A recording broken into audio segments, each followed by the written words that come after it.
in tandem with the rest of the state, and we're in communication with city officials as they work to distribute the allocation that they get directly.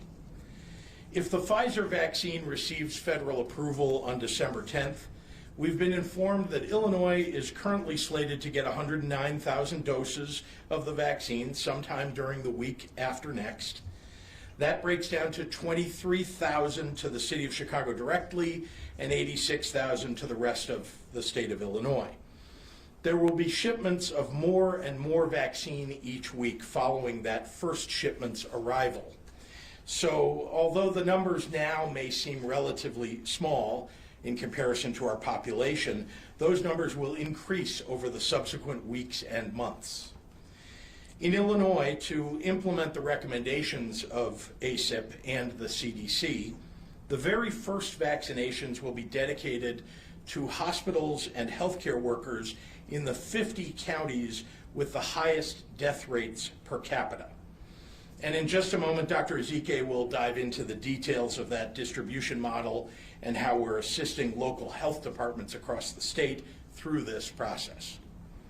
Some quick math will tell you that it's going to take multiple weeks of distribution to even get our healthcare workers their first of the 2 doses that they require, while also getting to the long-term care facility residents. But remember, nationally, those 2 groups equal about 24 million people. ACIP has prioritized not only healthcare workers and long-term care residents, but also frontline, what they're calling essential workers, including first responders, all those older than age 65, and those who have multiple comorbidities or high-risk medical conditions. And ACIP is expected to soon offer further guidance on the order of those groups after Phase 1A. Manufacturing, distribution, and administering enough vaccine to cover these prioritized candidates will take some time, more than just the next few weeks. We also know that for many reasons, Black and brown Americans have disproportionately suffered deaths from COVID-19 in their communities. ACIP is currently considering specific allocations of the vaccine before expanding to the remainder of the population. And Illinois will account for their expert recommendation in the next tiers of distribution with a focused eye on equity. In other words, this will not be a quick process. With the 2-dose timeline, no single person will be fully vaccinated even by Christmas, and it will likely be months before people with low risk factors for COVID-19 see their first dose. But the very fact that we have this timeline is the result of incredible private sector innovation and longstanding public investment in scientific research. The research capability and technology and good old-fashioned American ingenuity that has helped develop these vaccines is truly something that we all should be proud of. I know that for some people, the same extraordinary timeline that speaks to the power of science may also lend itself to some hesitations. But while these COVID-19 vaccines are breaking records in their development speed, I want to make clear to everyone that these researchers didn't start from scratch. BioNTech, the German counterpart to Pfizer in the first vaccine, was founded over a decade ago specifically to study mRNA technology, the foundation of the Pfizer vaccine. Unlike many standard vaccines, mRNA vaccines don't require any deactivated version of the virus they prevent to produce. That's a breakthrough that allows vaccines to be produced efficiently and affordably in a lab at a much faster rate than in years past. Nearly a year ago, in early January, the University of Sydney professor uploaded the genetic sequence of this virus as identified by Yongzhen Zhang of the Shanghai Public Health Clinical Center and School of Public Health, before the virus even had a name. That allowed scientists here in the US and around the world to immediately dive into the work of developing treatments and vaccines to beat the disease that came to be known a little bit later as COVID-19. But years before that, researchers at the National Institutes of Health here in the United States were making major strides in evaluating spike proteins in other kinds of coronaviruses, laying the groundwork for these new COVID-19 vaccines and allowing companies like Pfizer and Moderna to move as fast as they have. It's a true testament to the necessity of continuously investing in science to move us forward. Government investments in science are important, and those investments have consistently paid enormous dividends, as they are with these new vaccines. That we are on the precipice of the first vaccinations, just a year after this virus was first detected, is a true testament to the quality of researchers and epidemiologists and infectious disease doctors that we have. They deserve our gratitude and our respect, and now it's on all of us to keep wearing our masks, keep our distance, and find the patience to allow the vaccines to be distributed so that we can put this difficult chapter in the history books. And with that, I'll turn it over to Dr. Zike, who will discuss some of the logistics involved in delivering the first round of the vaccines. Doctor.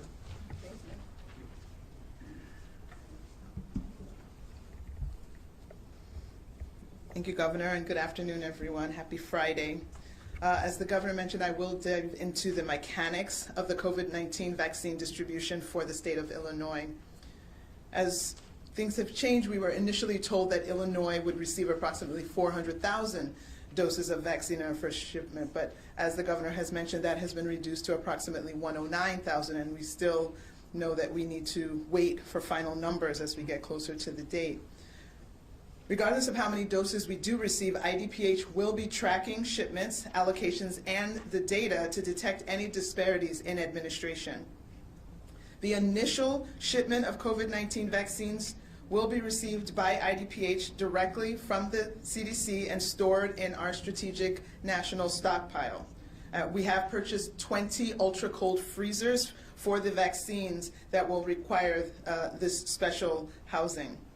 Allocation of these vaccines will be sent initially to the 50 counties, as Governor Pritzker mentioned, that have the highest death rate per capita.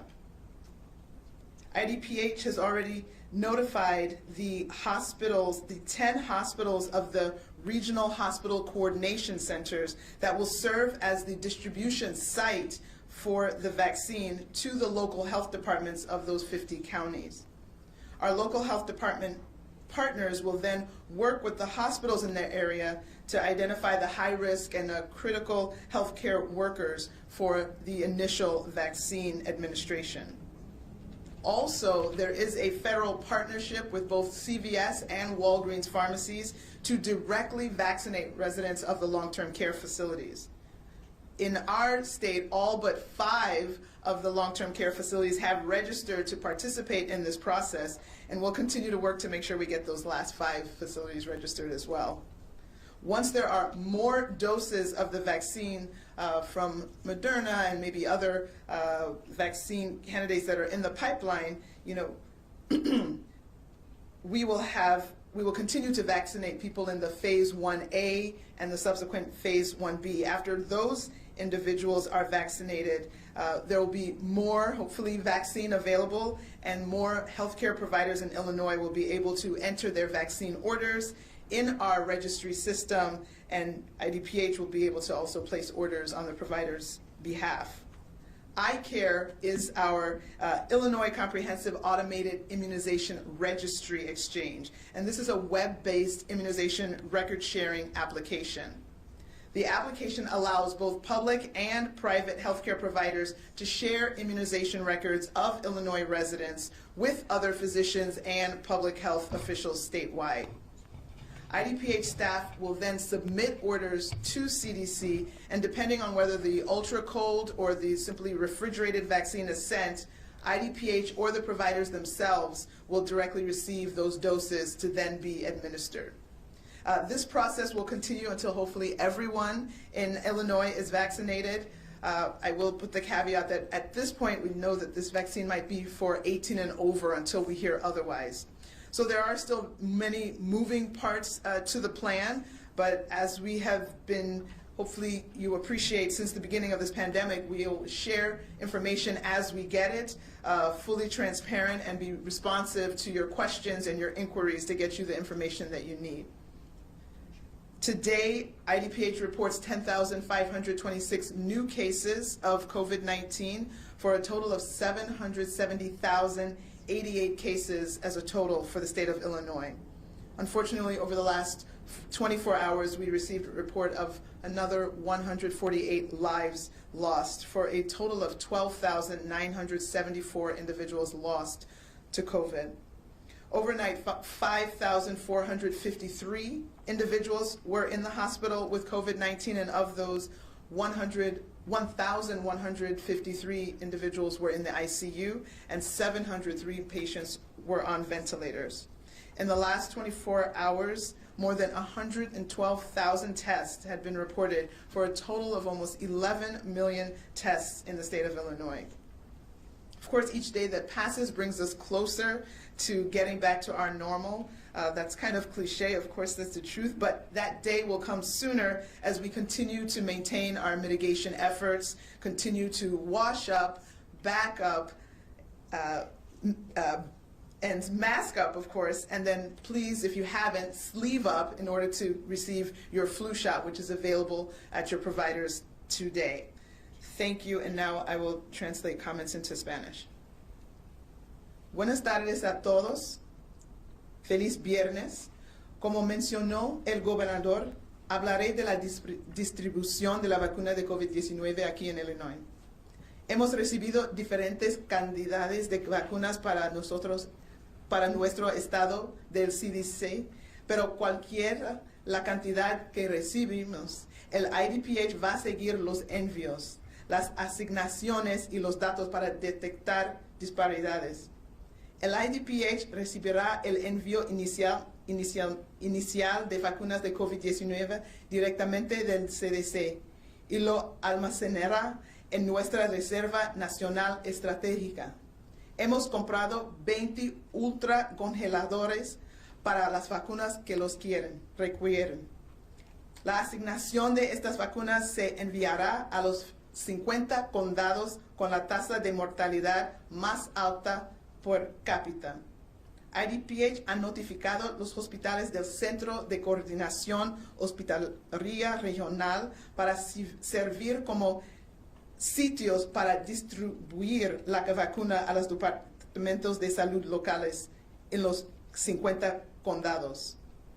Nuestros socios del Departamento de Salud local trabajaron con hospitales en su área para identificar a los trabajadores médicos esenciales y de alto riesgo para la administración de vacunas.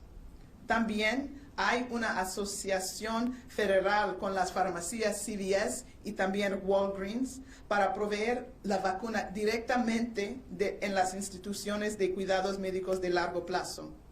Todas las instituciones, excepto 5, se han registrado para este proceso y continuamos trabajando con las que faltan, esos 5. Una vez que haya más dosis de la vacuna de COVID-19 disponibles y gente de la fase 1A y 1B estén vacunadas, los proveedores de atención médica de Illinois van a ordenar sus vacunas por iCare. iCare es el registro de las inmunizaciones. Es una aplicación de intercambio de registros de vacunación basada en la web. La aplicación permite a los proveedores de atención médica públicos y privados compartir los registros de vacunación de los residentes de Illinois con otros médicos y funcionarios de salud pública en todo el estado. El personal de IDPH luego enviará los órdenes al CDC y dependiendo de si envía la vacuna ultra fría o refrigerada, IDPH o los propios proveedores recibirán sus dosis para su administración. Este proceso continuará hasta que, con suerte, todos en Illinois estén vacunados. Hay muchas partes de este plan, pero como hemos sido desde el comienzo de esta pandemia, Seremos transparentes con ustedes, la gente de Illinois, que están luchando juntos para llegar a este punto. También necesito reportar los números. Hoy, IDPH reporta 10.526 nuevas infecciones de COVID-19 para un total de 770.088 casos en Illinois. Tristemente, esto incluye el reporte de 148 vidas perdidas para un total de 12.974 muertes aquí en Illinois. Los hospitales reportan que hubo 5.453 personas internadas con COVID-19 y entre ellas 1.153 pacientes estaban en la unidad de cuidados intensivos y 703 pacientes estaban en ventiladores. En las últimas 24 horas se llevaron a cabo más de 112,000 pruebas para un total de más de 11 millones de pruebas de COVID-19 en Illinois. Cada día que pasa nos acerca un paso más a la normalidad, pero no debemos dejar en nuestras acciones de mitigación. Sigue practicando los 3 M's. Usa su máscara, mantenga su distancia y lávense las manos. Y todavía hay tiempo, si no han hecho, para vacunarse contra la influenza. Muchas gracias para su apoyo. And with that, I will turn it over to Governor Pritzker. Thanks very much, Dr. Zike, and happy to take questions from members of the media. Governor Pritzker, would you Yes. be willing to get the vaccine shot here during one of your 2:30 daily briefings? Just to show. Oh, sure. I would say But that not that's ahead of what- it, but not ahead of anybody else who, who according to the ACIP guidelines, should get their vaccine. But I'd be happy to demonstrate to people that I would take the vaccine, as I think any public official should, but they should do it in line with whatever their comorbidities or wherever they fit, if they're a healthcare worker in addition to being elected official, et cetera. And are you making the vaccine mandatory for frontline workers? No. We the are, hospitals open? They take them no, with the but shots. we are sending it to the hospitals specifically for the purpose of them distributing it to their personnel. It is up to them to have their personnel line up and get the vaccine Have shots. there been trials at any, are there sort of doing some practices because of, I've heard that there's sort of the time limit when you open the vial that you must administer it rather quickly? I think what you're really referring to, if I may, is when it gets to a rural community, for example, we're talking about the ultra cold. Just to be clear, I think it's the ultra cold storage requirement that is the thing that people are concerned about.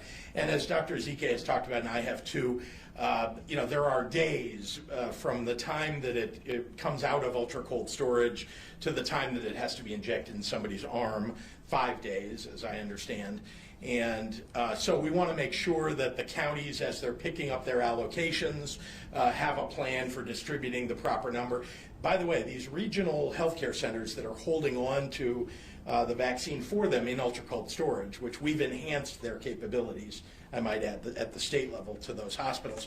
But we've allowed them to keep in the local county governments, public health departments, to keep their vaccines in cold storage until they need them and want to distribute them. So they don't need to take them all and then have to worry about whether there's going to be spoilage.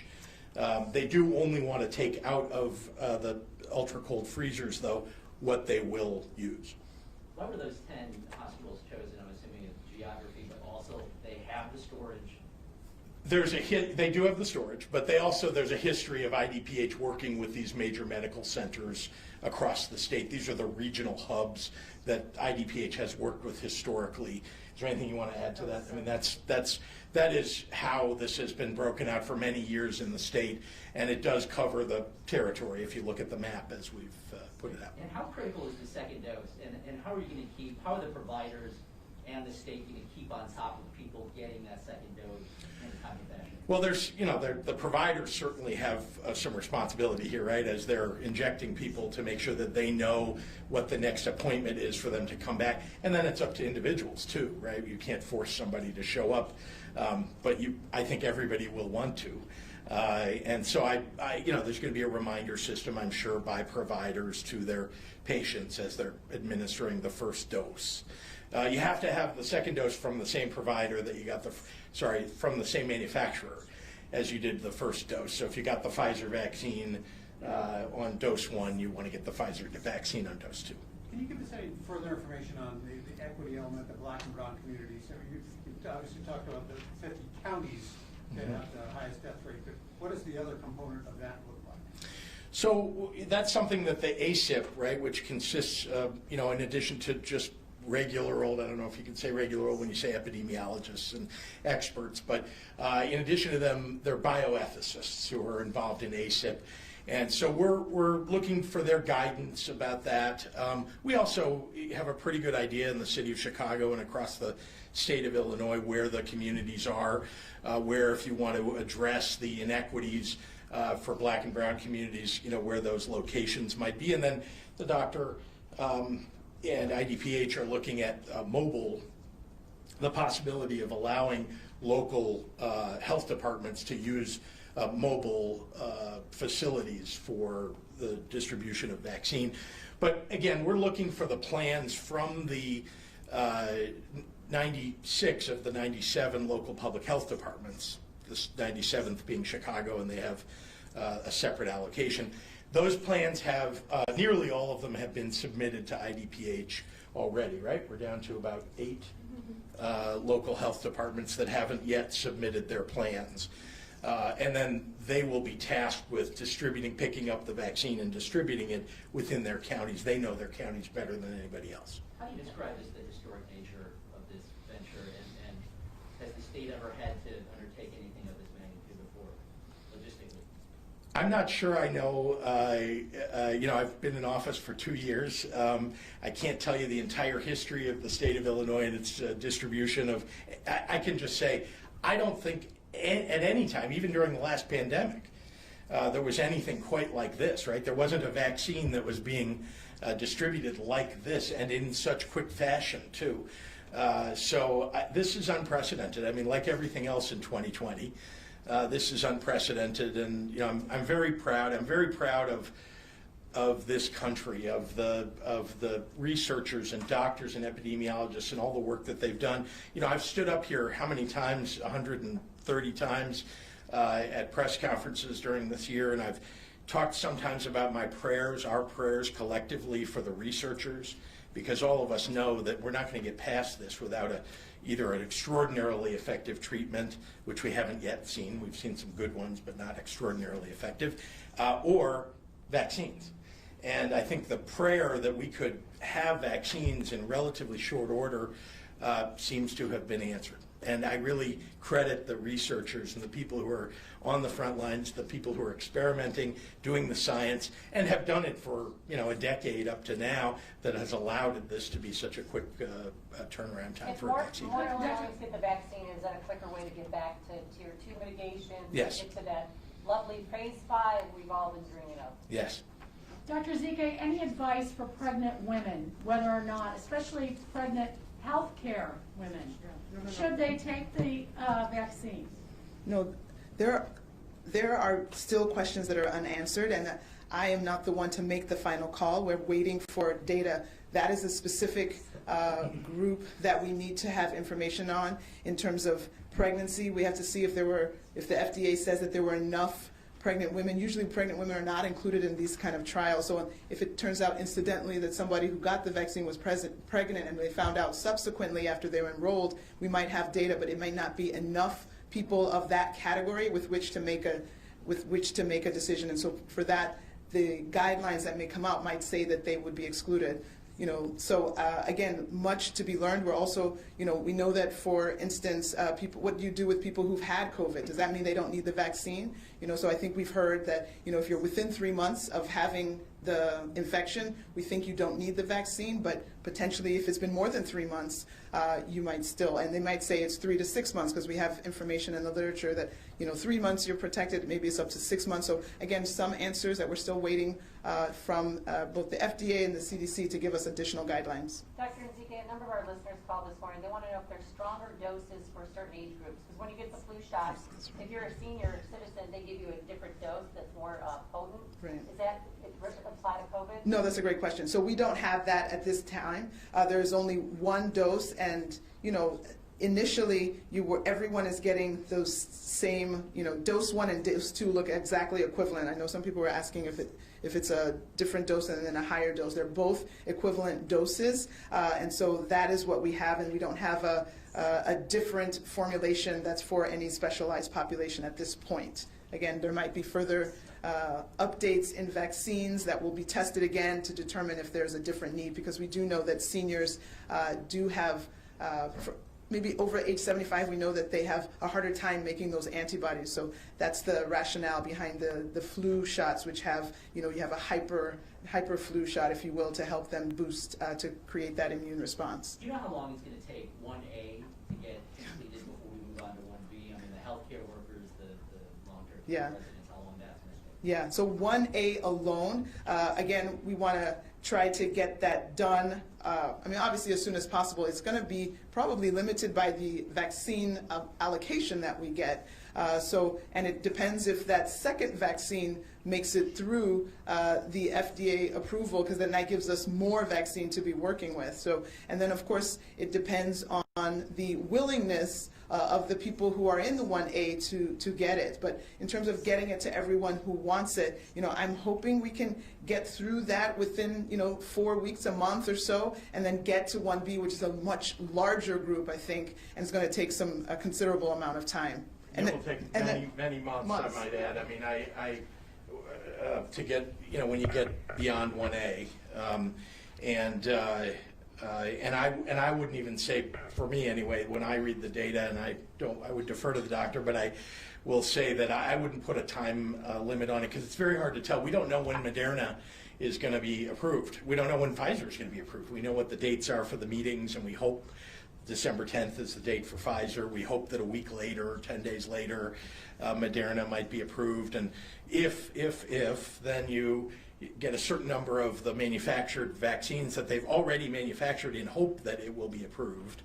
And so, yeah, so I'm sorry, so the amounts of vaccine that are available are really dependent on a lot of things that are completely out of our control. Doesn't it help that the vaccine being stored in Kenosha, some of it already? Yes, I mean, of course, although it's not like we don't have mass transit and, and airports and airplanes that can deliver things relatively quickly, but yes, of course, knowing that there's a warehouse near Kenosha, as I understand, that might be holding Pfizer vaccine is great news for all of us. Can I ask you about cannabis sales? The revenue is booming. Is this roughly what you expected? I don't know that we knew exactly what to expect. I mean, we made projections early on. It appears to me that this exceeds many of the projections that were made early on. But the industry is doing well. There's much more that needs to be done to build out the industry, as you know, and we're going to continue to make sure that happens. In fact, part two of that question, the industry says the state is leaving a lot of money on the table. I heard that. Because of refusal to allow the companies to move medical dispensaries to sell. Why not allow this, and are you open to discussions? Always open to discussion, but understand that there was a bill back in May that would have allowed that. The General Assembly did not take that bill up. The bill also would have clarified some of the rules around social equity licenses. I want to speed up making sure that the social equity licenses get out there. And I have worked with the Black Caucus to make sure that we're doing that as expeditiously as possible. But those things would go together, the expansion of the medical provider's ability to have a second location. I know everybody would say, well, we're leaving money on the table. Why not give out all the licenses? Well, as you know, there are reasons why the General Assembly wrote a bill that has ratable amounts over the course of the next several years as they roll out the industry. I think they've done it well, I might add. The industry one from Mark well. Maxwell, he's asked me to ask you, your office says the USVA offered an infection control expert to the LaSalle Veterans Home on November 9th. Why did she only now just arrive on site? It was November 19th, not 19th. Either way, why did she not arrive on site on November 30th? What took so long to implement that health? I'm sorry, you're talking about DPH? Can you just explain? No, it says the USVA offered an infection control. The USVA. So, yeah, let me respond to that, because I know that their Congressman Kinzinger is out there pushing that story. Yeah, honestly, I'm unclear. I don't think anybody's clear about what the congressman is referring to, because the DVA and the U.S. Veterans Administration have been in regular communication from the very beginning here, starting when there was an outbreak, and there's been a good working relationship between those two organizations from the outset. The USVA offered the state help with PPE and infection control. We took them up on it. On both of those offers.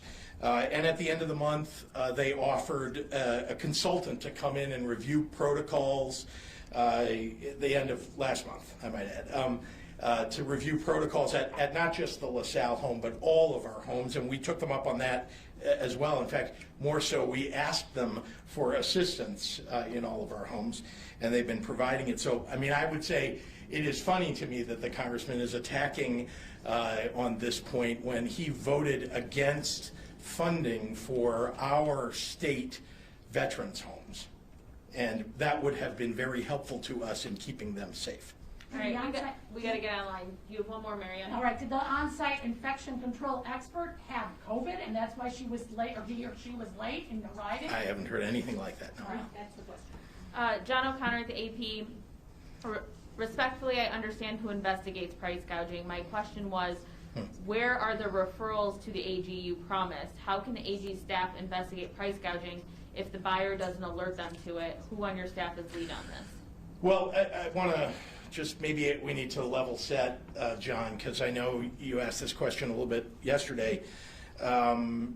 We did the work on the front end. You know, we had offers coming in to sell different kinds of PPE, particularly masks, on the front end, and they were certainly high prices. Those were, some of those prices that were being offered to us were higher than others. But all of them, or most of them rather, were in line with what other states were being offered as well. So when we saw $5, $6, a $7 N95 mask, you also heard Governor Cuomo talking about the fact that that's what it was costing New York, and that's what it was costing Ohio, and that's what it was costing other states. And that's one of the consequences of having no national strategy and having not invoked the Defense Production Act, is that the market price, which is not defined as a gouging price. A market price is whatever the market will bear. The market price went up. That was shocking to everybody, because when you're paying $5 for something that a year earlier would have cost you, or even months earlier would have cost only maybe 95 cents, just surprising to everybody. Where there was price gouging, and we saw an instance of this where, there was an offer to us at a ridiculously high price at a moment when we needed an N95 masks, and there was fraud involved in that situation, and we did refer that situation not just to the AG and to the ISP, but also to the federal government. Indeed, the federal government was helping us to monitor for those kinds of fraudulent situations. So there was a lot going on in that market, and wherever we saw anything, if we saw something that we could identify as price gouging, we referred it. You heard me talk about it here because I wanted to make sure that anybody that was out there that was thinking about price gouging the state of Illinois would know that we would send it to the authorities. There are 200,000 fraudulent IDS unemployment claims. This is from Gretchen. That have been filed. Why is this happening when there is a massive backup? Would you consider holding a special session to discuss IDS backups and the cause of more than 200,000 fraudulent unemployment claims? So I can tell you that there are massive fraudulent unemployment claims because there are identities that have been stolen in every state, and applications made on behalf of those people. I know people that's happened to.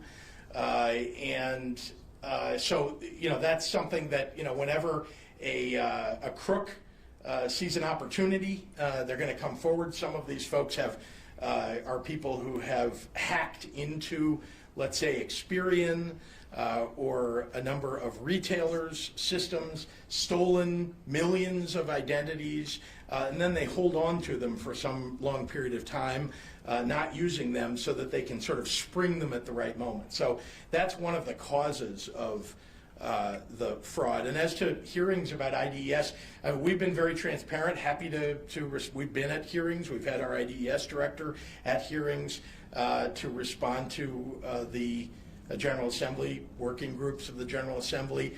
There's a commission, as you know, that oversees the work in response to the pandemic. And so we've responded to that by sending our IDES folks.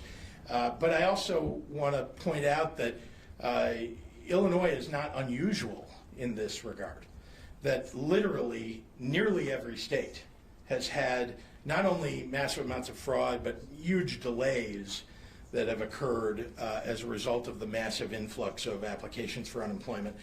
You can see there are plenty of articles about those. Many other states, indeed, I think it's 47 states that have reported massive delays by weeks. Illinois is maybe in the middle of the pack in terms of its responsiveness, but to dealing with this. And we're trying very hard to overcome backlogs that exist, but we're constantly overcoming that backlog. Just so you know, there are callback systems and other systems that have been put in place over the course of the last 6 months that are really helping us to make sure that people get their unemployment on time. Dave Dahl, WTAX. You recently talked about Midwest governors, and now the governor of Ohio is facing possible impeachment because of orders similar to yours. How close are you to being impeached? Is that a real question? I don't know how to answer that. I have a strong approval rating in the state. I think I've done a good job. I know that there are people who run around every day trying to file lawsuits, the snake oil salesman that we've talked about before, and trying to gin up opposition to our effort to fight COVID-19. And all I can say is that we're doing the right thing. The courts have affirmed the things that we're doing. That the best experts in the country are affirming the kinds of mitigations that we've put in place. So I don't know what to say. I have talked to the governor of Ohio and the other governors in the Midwest, and we have shared best ideas with one another. I have to say that we may be on the opposite sides of the aisle, Governor DeWine and I, but he has, he has had good ideas, implemented them. I think he's been one of the leaders. So I'm sure there are people who don't like him and are trying to remove him from office, mostly in his own party. Jordan Elder, WICS. Region 3 has the lowest percentage of available ICU beds across the state right now, and only 20 ICU beds are available as of yesterday. Right. They covered 18 counties in that region. Will the state get involved if beds run out, especially with a post-Thanksgiving surge possibly on the way? In many ways, we already are involved. That is to say, with every hospital, we are being responsive to them. They call us for help when they need it of any sort. We're going to continue to monitor those ICU beds. Thank goodness, if you look at the numbers, and I look at them every day, the ICU numbers are coming down mildly across the state. The hospital beds overall have come down about 15% off of the peak so far. I'm not saying we should celebrate anything because we still have to get through this period that people have talked about as a surge upon a surge. But I'm always hopeful when I see the numbers going the right direction. Marty Pike at the Daily Herald. What if significant numbers refuse to get the vaccines? Will that endanger the rest of the population? I'd rather defer to the doctor about this because it's a question about herd immunity, I think. And, yeah. Oh, sorry. So I think I spoke about this. Obviously, it's a collective approach. All of the efforts that have been needed to control this pandemic have been a collective response that's been needed. We know that if you wear a mask, that's great, but if two people interacting wear a mask, that's much better. If everyone is wearing a mask, that's obviously much better. There's a similar concept with the vaccination. If I'm in a group of 20 and 10 people have not been vaccinated, if I'm one of them, then if I'm infected, I have the ability to infect those other 9 people that similarly are not vaccinated. But if 19 other people in my 20-person circle, and of course we're not supposed to be in groups of 20, then none of those people are susceptible. And so even if I do have the infection, I can't transmit it to anyone. So every single person that gets vaccinated helps us get closer to a point where our community is safer. Every single one helps. The more we get, the better we are, the less virus can move around because it's struggling to find anybody to infect. And so that's the concept. We're not sure about this percentage in terms of how many you need. We've heard 80%, we've heard 70%. We won't actually even know until we see the transmission really subside to say that, oh, you needed this percent, oh, you need that percent. So it's not a number that we can say definitively now. We just want to get as many people vaccinated, and when we get there, we'll obviously know as the transmission spread decreases and decreases. Kelly Bauer at Block Club for Governor Pritzker. There's a surge in new cases, but the jail population has remained higher than it was in the spring. What are we doing to protect incarcerated and detained people? Why isn't there a more visible push for release? Just so I understand it, I think that when you say the jail population, I don't know if she's including the prison population in that. I think that is not the case, I might add. Prison population is down. The jail population actually has come down significantly over the last couple of months as we have transferred more inmates, potential inmates, from jail to prison. And so that population has come down over the last couple of months.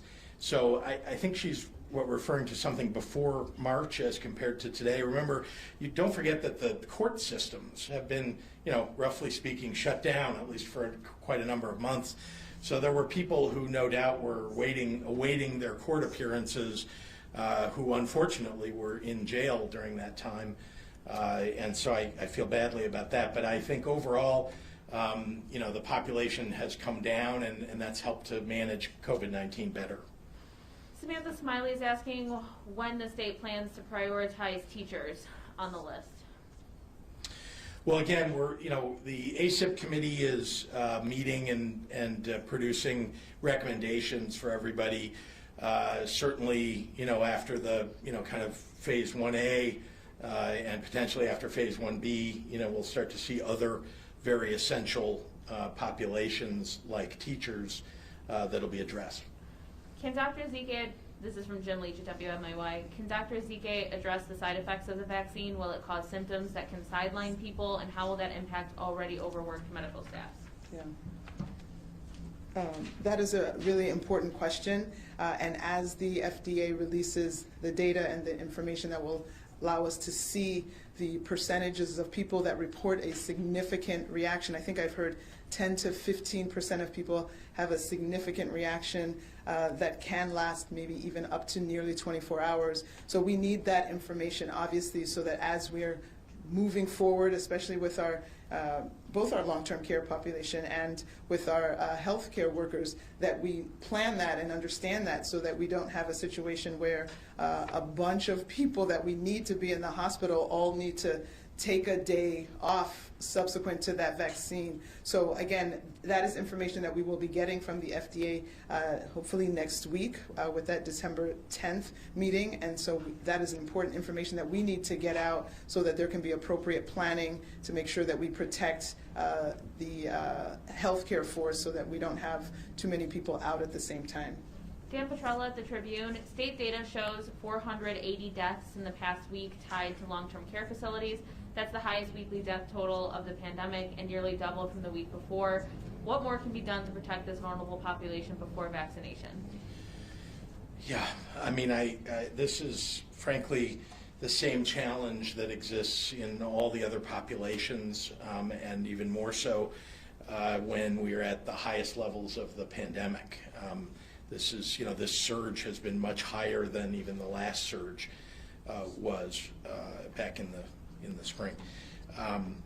There is a great deal that has been done. We've shut down, for example, you remember that although long-term care facilities had been completely shut down to outside visitors,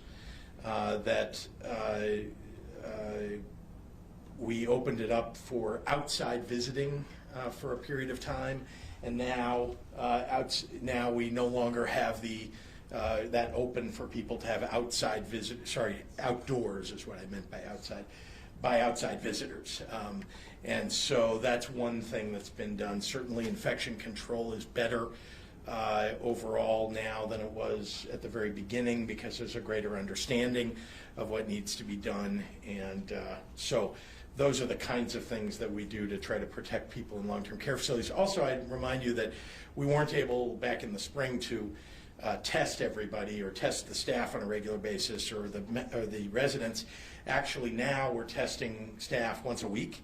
And we're providing the supplies for all the long-term care facilities to do it themselves. And wherever there's an outbreak, we're testing everybody in the facility, all residents, at that time to see if there's an outbreak among the residents and whether there needs to be segregation of people who have COVID. John at the Tribune is asking what you're going to do to prevent wealthy and connected people from getting ahead of other people in line. Well, the first thing we've done is that we've set parameters. We are setting parameters. ACIP is helping with that for who should get the vaccine. And then we're requiring all of the 96 local public health departments to follow those parameters with a plan that gets submitted to IDPH and then approved. And then they're responsible for distributing the vaccine to the locations, to the providers that will administer it to the communities that are in each phase as it's laid out. So, that's the most important thing. And I guess, I would add on top of that that we have to move through this first phase of the vaccine distribution to make sure that we're covering the healthcare workers and long-term care facility workers and residents, certainly before it would ever get to any broader population. So we're prioritizing. All right, Greg Hines at Cranes will be our last one. Is Chicago not only getting its distribution of vaccine doses directly from the feds, but also a share of the state's overall 109? Probably just should explain the breakdown. Yeah. Sure. So Chicago has about 21% of the population of the state in the city of Chicago, and so the federal government is sending about 21% of the 109,000 that come to the state of Illinois. They receive that directly. It's about 23,000. And the rest of the state and the state SNS gets the other 86,000 of those. Okay, thank you. Thank you. Thank you all. Jordan, do you have the 10 hospital locations? Yeah, I'm going to send you guys, I have the PowerPoint and it had it on there. I just don't think you guys can see it. So I'll send it as soon as I get back to my desk.